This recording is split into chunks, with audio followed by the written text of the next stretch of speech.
Ligeia by Edgar Allan Poe. And therein lieth which dieth not. Who knoweth the mystery of the will with its vigor? For God is but a great will pervading all things by nature of its intentness. Man doth not yield himself to the angels, nor unto death utterly, save only through the weakness of his feeble will. Joseph Glanville. I cannot for my soul remember how, when, or even precisely where I first became acquainted with the Lady Ligeia. Long years have since elapsed, and my memory is feeble through much suffering. Or perhaps I cannot now bring these points to mind because, in truth, the character of my beloved, her rare learning, her singular yet placid cast of beauty, and the thrilling and enthralling eloquence of her low musical language made their way into my heart by paces so steadily and stealthily progressive that they've been unnoticed and unknown. Yet I believe that I met her first and most frequently in some large, old, decaying city near the Rhine. Of her family, I have surely heard her speak. That it is of a remotely ancient date cannot be doubted. Ligeia. Buried in studies of a nature more than all else adapted to deadened impressions of the outward world, it is by that sweet word alone, by Ligeia, that I bring before mine eyes and fancy the image of her who is no more. And now while I write, a recollection flashes upon me that I have never known the paternal name of her who was my friend and my betrothed, and who became the partner of my studies, and finally, the wife of my bosom. Was it a playful charge on the part of my Ligeia? Or was it a test of my strength of affection that I should institute no inquiries upon this point? Or was it rather a caprice of my own, a wildly romantic offering on the shrine of the most passionate devotion? But I distinctly recall the fact itself. What wonder that I've utterly forgotten the circumstances which originated or attended it. And indeed, if ever that spirit which is entitled romance, if ever she, the wan, misty-winged Astaphet of adulterous Egypt, presided, as they tell, over marriages ill-omened, then most surely she presided over mine. There is one dear topic, however, in which my memory fails me not. It is the person of Ligeia. In stature she was tall, somewhat slender, and in her latter days even emaciated. I would in vain attempt to portray the majesty, the quiet ease of her demeanor, or the incomprehensible lightness and elasticity of her footfall. She came and departed as a shadow. I was never made aware of her entrance into my closed study, save by the dear music of her low, sweet voice as she placed her marble hand upon my shoulder. In beauty of face, no maiden ever equaled her. It was the radiance of an opium dream, an airy and spirit-lifting vision more wildly divine than the fantasies which hovered about the slumbering souls of the daughters of Delos. Yet her features were not of regular mold that we've been falsely taught to worship in the classical labors of the heathen. There's no exquisite beauty, says Bacon, Lord Verulam, speaking truly of all the forms and the genera of beauty, without some strangeness in the proportion. Yet although I saw the features of Ligeia were not of classic regularity, although I perceived that her loveliness was indeed exquisite, and felt that there was much of strangeness pervading it, yet I've tried in vain to detect the irregularity and to trace home my own perception of the strange. I examined the contour in the lofty pale forehead. It was faultless. How cold indeed that word when applied to a majesty so divine! The skin rivaling the purest ivory, the commanding extent and repose, the gentle prominence of the regions above the temples, and then the raven black, the glossy, the luxuriant, and the naturally curling tresses setting forth the full force of the Homeric epithet, hyacinthine. I looked at the delicate outlines of the nose, and nowhere but in the graceful medallions of the Hebrews had I beheld a similar perfection. They were the same luxurious smoothness of surface, the same scarcely perceptible tendency to the aquiline, the same harmoniously curved nostrils speaking the free spirit. I regarded the sweet mouth. Here was indeed the triumph of all things heavenly, the magnificent turn of the short upper lip, the soft, voluptuous slumber of the under, the dimples which sported and the color which spoke, the teeth glancing back with a brilliancy almost startling, every ray of the holy light which fell upon them in her serene and placid yet most exultingly radiant of all smiles. I scrutinized the formation of the chin, and here too I found the gentleness of breath, the softness and the majesty, the fullness and the spirituality of the Greek, the contour which the god Apollo revealed but in a dream, to Cleomenes, the son of the Athenian. and then I peered into the large eyes of Ligeia. For the eyes we have no models in the remotely antique. It might have been, too, that in these eyes of my beloved lay the secret to which Lord Verulam alludes. They were, I must believe, far larger than the ordinary eyes of our own race. They were even fuller than the fullest of the gazelle eyes of the tribe of the valley of Nurjahad. Yet it was only at intervals, in moments of intense excitement, that this peculiarity became more than slightly noticeable in Ligeia. And at such moments was her beauty. In my heated fancy thus it appeared, perhaps, the beauty of beings either above or apart from the earth, the beauty of the fabulous Huri of the Turk. The hue of the orbs was the most brilliant of black, and far over them hung jetty lashes of great length. The brows, slightly irregular in outline, had the same tint. The strangeness, however, which I found in the eyes was of a nature distinct from the formation, or the color, or the brilliancy of the features, and must, after all, be referred to the expression. Word of no meaning. Behind those vast latitude of mere sound, we entrench our ignorance of so much of the spiritual. The expression of the eyes of Ligeia. How for long hours I've pondered upon it. How have I through the whole of a midsummer night struggled to fathom it? What was it, that something more profound than the well of Democritus, which lay far within the pupils of my beloved? What was it? I possessed with a passion to discover those eyes, those large, those shining, those divine orbs. They became to me twin stars of Leda, and I to them the devoutest of astrologers.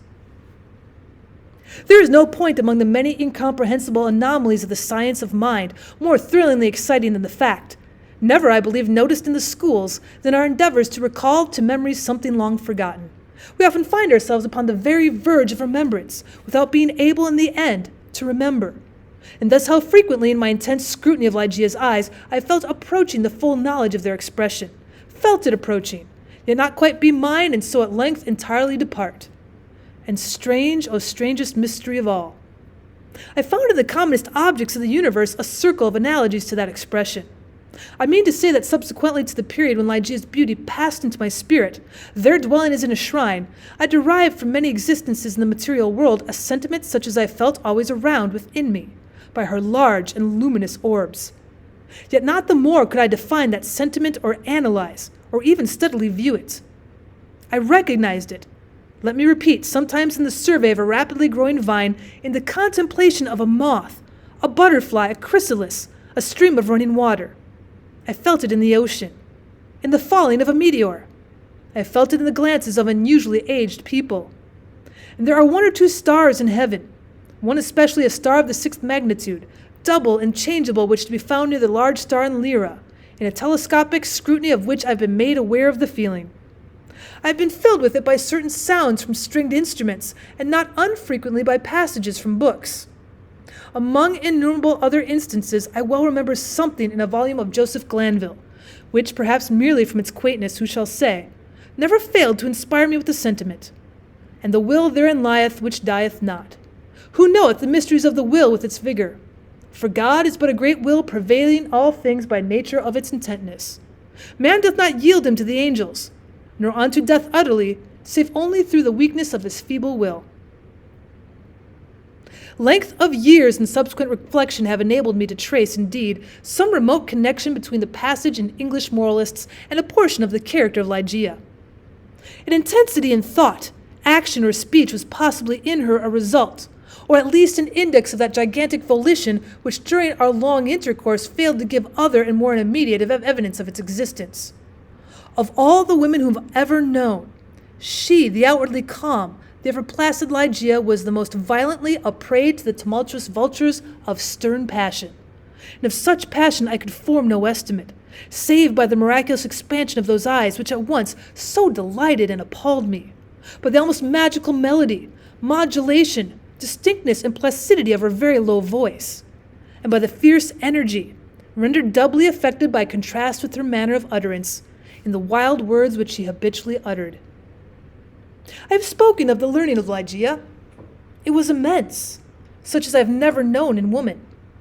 In the classical tongues she was deeply proficient, and as far as my own acquaintance extended in regard to the modern dialects of Europe, I have never known her at fault. Indeed, upon any theme of the most admired because simply the most abstruse of the boasted erudition of the Academy, have I ever found Ligeia at fault. How singularly, how thrillingly this one point in the nature of my wife was forced itself at this late period only upon my attention. I said her knowledge was such as I've never known in a woman. But where breathes the man who's traversed and successfully all the wide areas of moral, physical, and mathematical science? I saw not then what I now clearly perceive, that the acquisitions of Ligeia were gigantic. They were astounding. Yet I was sufficiently aware of her infinite supremacy to resign myself with a childlike confidence to her guidance through the chaotic world of metaphysical investigation, at which I was most busily occupied during the earlier years of our marriage. With how vast a triumph, with how vivid a delight, and with how much of all that's ethereal and hope did I feel, as she bent over me in studies but little sought and less known, that delicious vista by slow degrees expanding before me, down whose long, gorgeous, and all untrodden path I might at length pass onward to the goal of a wisdom too divinely precious not to be forbidden. How poignant then must have been the grief with which, after some years, I beheld my well-grounded expectations take wings to themselves and fly away. Without Ligeia, I was but as a child groping benighted. Her presence, her readings alone rendered vividly luminous the many mysteries of the transcendentalism in which we were immersed. Wanting the radiant luster of her eyes, the letters lambent and golden grew duller than Saturnian lead. And now those eyes shone less and less frequently upon the pages over which I pored.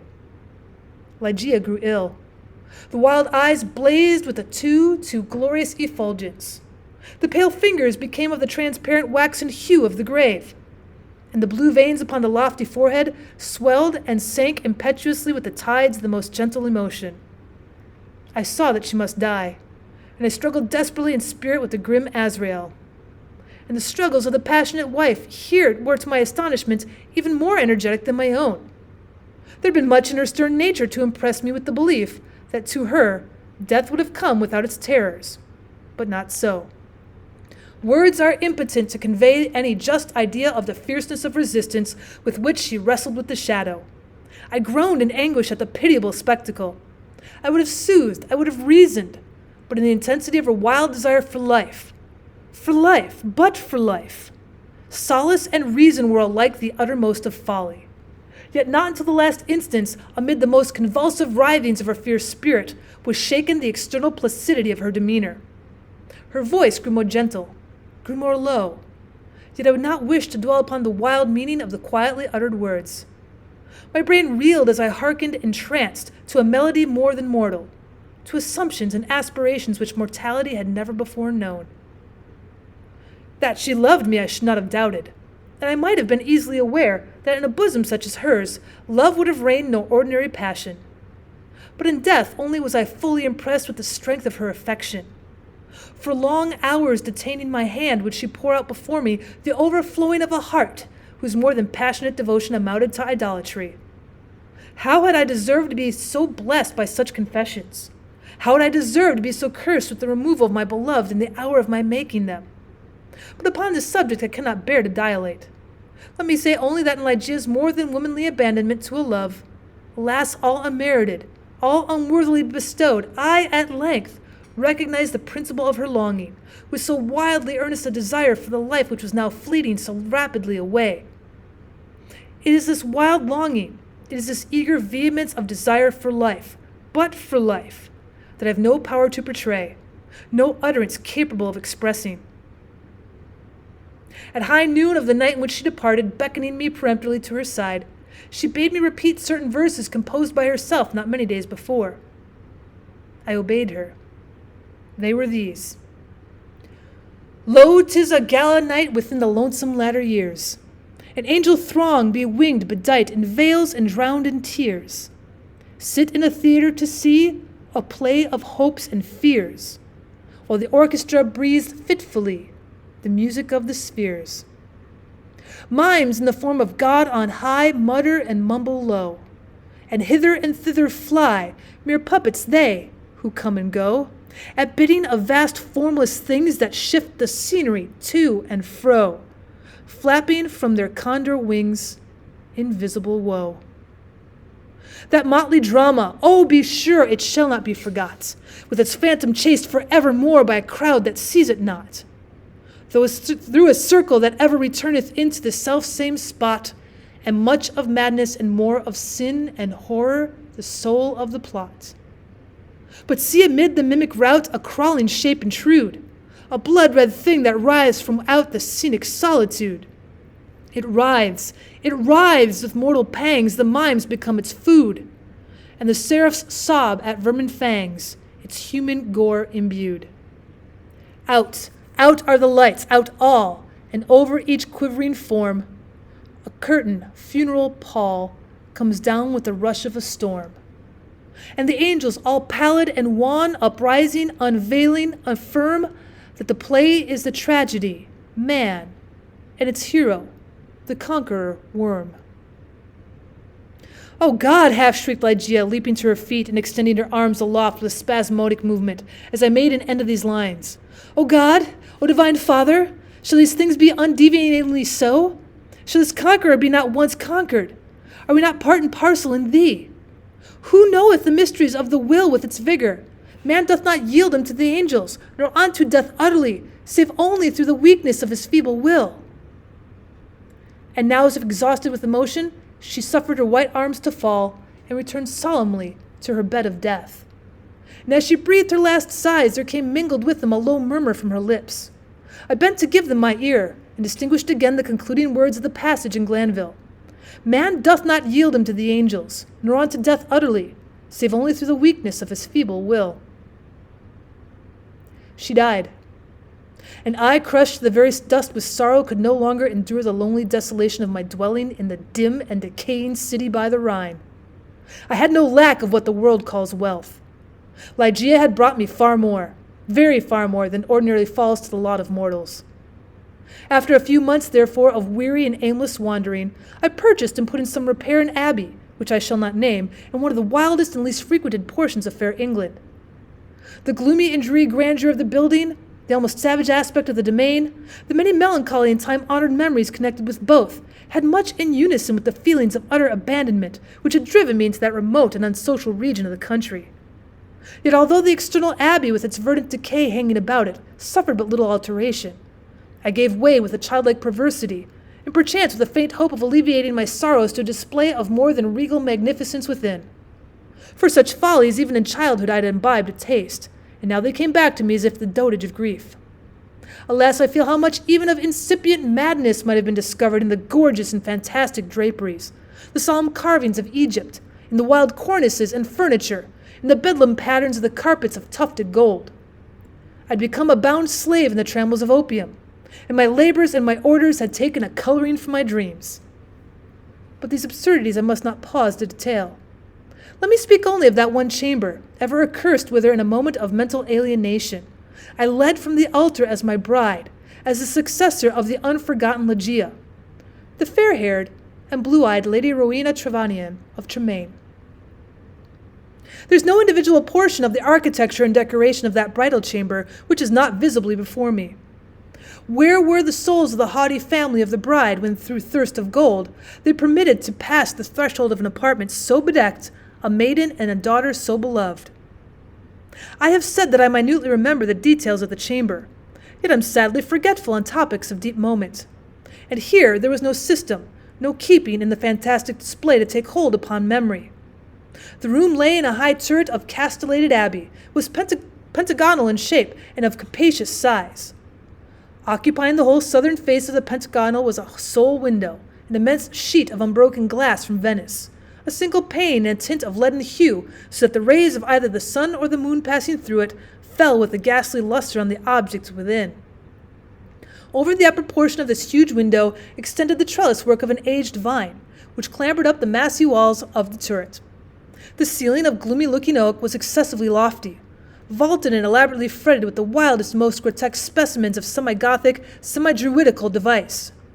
From out the most central recess of this melancholy vaulting depended by a single chain of gold with long links a huge censer of the same metal, saracenic in pattern, with many perforations so contrived that there writhed in and out of them, as if endued with a serpent vitality, a continual succession of party-colored fires. Some few ottomans and golden candelabra of Eastern figure were in various stations about, and there was the couch too, the bridal couch, of an Indian model and low, and sculptured of solid ebony, with a pall-like canopy above. In each of the angles of the chamber stood on end a gigantic sarcophagus of black granite, from the tombs of the kings over against Luxor, with their aged lids full of immemorial sculpture. But in the draping of their apartments lay alas the chief fantasy of all. The lofty walls, gigantic in height, even unproportionably so, were hung from summit to foot in vast folds with heavy and massive-looking tapestry. Tapestry of a material which was found alike as a carpet on the floor, as a covering for the ottomans and the ebony bed, as a canopy for the bed, and as the gorgeous volutes of the curtains which were partially shaded over the window. The material was the richest cloth of gold. It was spotted all over at irregular intervals with arabesque figures about a foot in diameter, and wrought upon the cloth in patterns of the most jetty black. But these figures partook of the true character of the arabesque only when regarded from a single point of view. By a contrivance now common, and indeed traceable to the very remote period of antiquity, they were made changeable in aspect. To one entering the room, they bore the appearance of simple monstrosities. But upon a farther advance, this appearance gradually departed, and step by step as the visitor moved his station in the chamber, he saw himself surrounded by an endless succession of the ghastly forms which belonged to the superstition of the Norman, or arise in the guilty slumbers of the monk. The phantasmagoric effect was vastly heightened by the artificial introduction of a strong continual current of wind behind the draperies, giving a hideous and uneasy animation to the whole. In halls such as these, in a bridal chamber such as this, I passed with the Lady of Tremaine the unhallowed hours of the first month of our marriage, passed them with but little disquietude. That my wife dreaded the fierce moodiness of my temper, that she shunned me and loved me but little, I could not help perceiving. But it gave me rather pleasure than otherwise. I loathed her, with a hatred belonging more to demon than to man. My memory flew back, oh, with what intensity of regret, to Ligeia, the beloved, the august, the beautiful, the entombed. I reveled in recollections of her purity, of her wisdom, and of her lofty, her ethereal nature, her passionate and idolatrous love. Now then did my spirit fully and freely burn with more than all the fires of her own. In the excitement of my opium dreams, for I was habitually fettered in the shackles of the drug, I would call aloud upon her name, during the silence of the night or among the sheltered recesses of the glens by day, as if through the wild eagerness and the solemn passion, the consuming ardor of my longing for the departed, I could restore her to the pathways she abandoned. Could it be forever? Upon this earth. About the commencement of the second month of the marriage, the Lady Rowena was attacked with a sudden illness from which her recovery was slow. The fever which consumed her rendered her nights uneasy, and in her perturbed state of half-slumber, she spoke of sounds and motions, and about the chamber of the turret which I concluded had no origin save in the distemper of her fancy, or perhaps in the phantasmagoric influences of the chamber itself. She became at length convalescent, and finally well. Yet but a second more violent disorder again threw her upon a bed of suffering, and from this attack her frame, at all times feeble, never altogether recovered. Her illnesses were after this epoch of alarming character, and of more alarming recurrence, defying alike the knowledge and the great exertions of her physicians.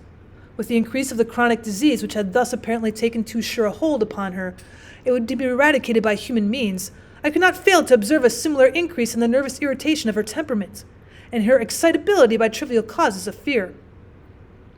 She spoke again, and now more frequently and pertinaciously, of the sounds, the slight sounds and the unusual motions among the tapestries to which she had formerly alluded. One night near the closing in of September, she pressed this distressing subject with more than usual emphasis upon my attention. She had just awakened from an unquiet slumber, and I had been watching with feelings half of anxiety and half of vague terror the workings of her emaciated countenance. I sat by the side of her ebony bed upon one of the ottomans of India. She partly arose and spoke in an earnest low whisper of sounds which she then heard, but which I could not hear, of motions which she then saw, but which I could not perceive.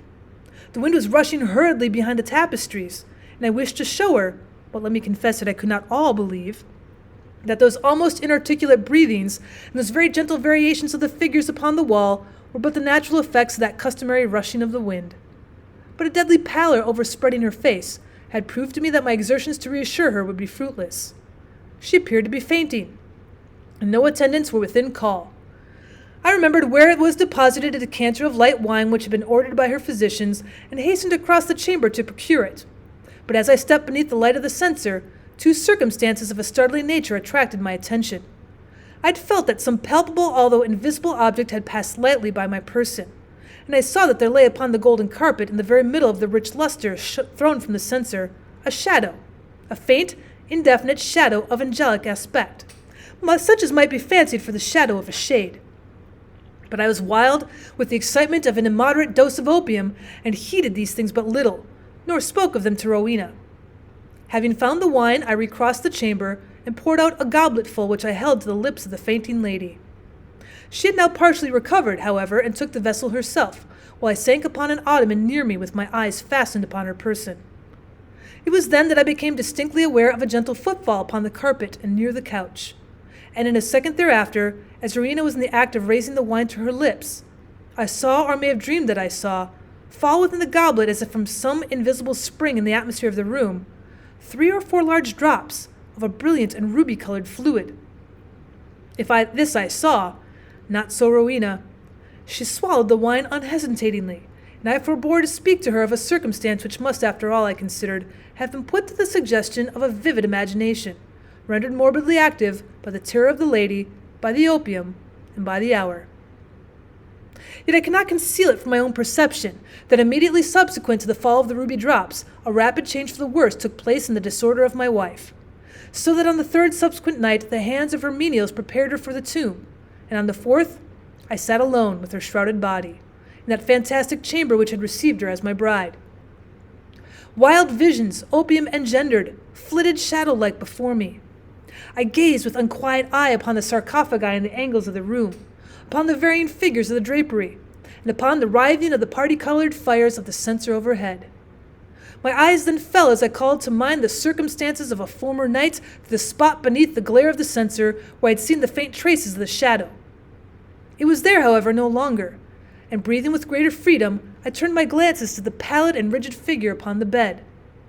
Then rushed upon me 1,000 memories of Ligeia, and then came back upon my heart the turbulent violence of a flood, the whole of that unutterable woe with which I had regarded her thus enshrouded. The night waned, and still, with a bosom full of bitter thoughts of the one and only supremely beloved, I remained gazing upon the body of Rowena. It might have been midnight, or perhaps earlier or later, for I had taken no note of the time, when a sob, low and gentle but very distinct, startled me from my reverie. I felt that it came from the bed of ebony, the bed of death. I listened in agony of superstitious terror, but there was no repetition of the sound. I strained my vision to detect any motion in the corpse, but there was not the slightest perceptible. Yet I could not have been deceived. I had heard the noise, however faint, and my soul was awakened within me. I resolutely and perseveringly kept my attention riveted upon the body. Many minutes elapsed before any circumstance occurred tending to throw light upon the mystery. At length it became evident that a very feeble and barely noticeable tinge of color had flushed up within the cheeks and along the sunken small veins of the eyelids. Through a species of unutterable horror and awe for which the language of mortality has no sufficiently energetic expression, I felt my heart cease to beat, my limbs grow rigid where I sat. Yet a sense of duty finally operated to restore my self-possession. I could no longer doubt that we had been precipitate in our preparations. Rowena still lived.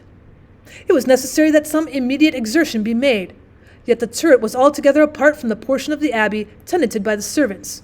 There were none within my call. I had no means of summoning them to my aid without leaving the room for many minutes, and this I could not venture to do. I therefore struggled alone in my endeavors to call back the spirit still hovering. In a short period it was certain, however, that a relapse had taken place. The color disappeared from both eyelid and cheek, leaving a wanness even more than that of marble.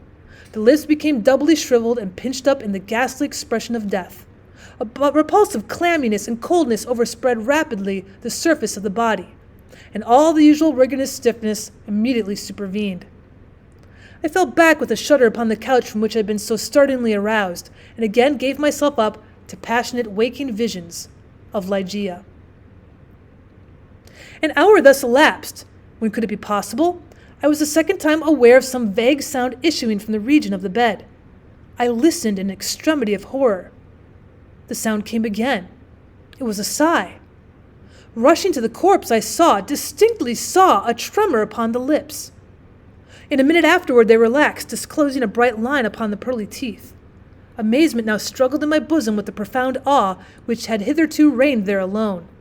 I felt that my vision grew dim, that my reason wandered, and it was only by a violent effort that I at length succeeded in nerving myself to the task which duty thus once more had pointed out.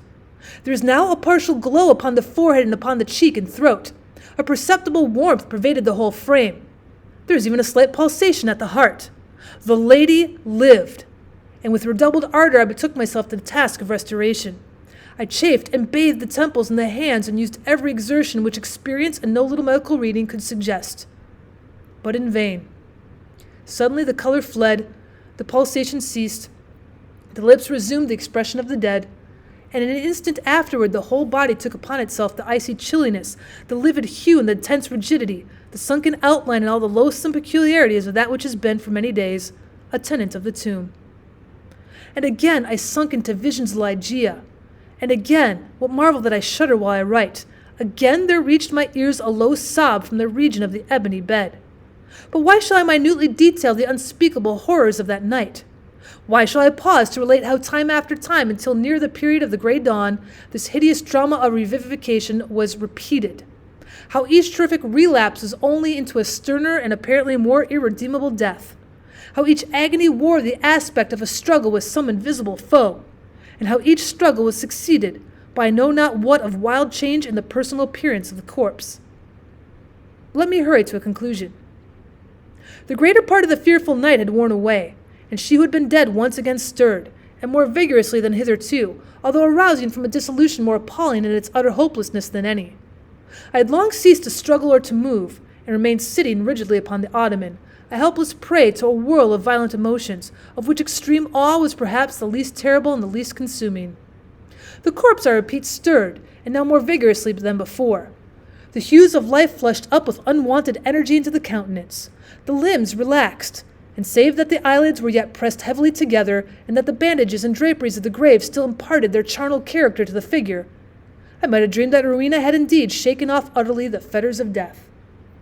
But if this idea was not even then altogether adopted, I could at least doubt no longer, when arising from the bed, tottering with feeble steps, with closed eyes, and with the manner of one bewildered in a dream, the thing that was enshrouded advanced boldly and palpably into the middle of the apartment.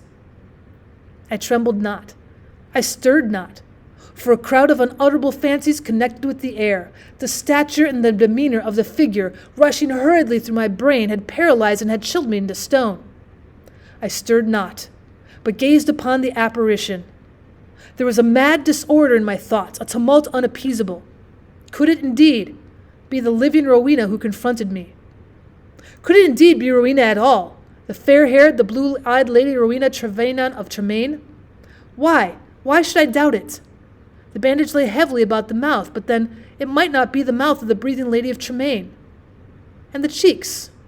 There were the roses as in noon of life. Yes, these might indeed be the fair cheeks of the living Lady of Tremaine. And the chin with its dimples as in health, might it not be hers? But she had then grown taller since her malady. What inexpressible madness seized me with that thought? One bound and I had reached her feet.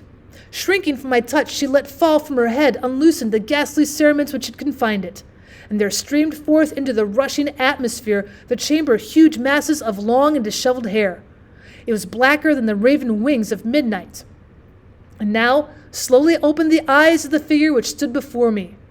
Here then at least, I shrieked aloud, can I never be mistaken? These are the full and the black and the wild eyes of my lost love, of the Lady Ligeia.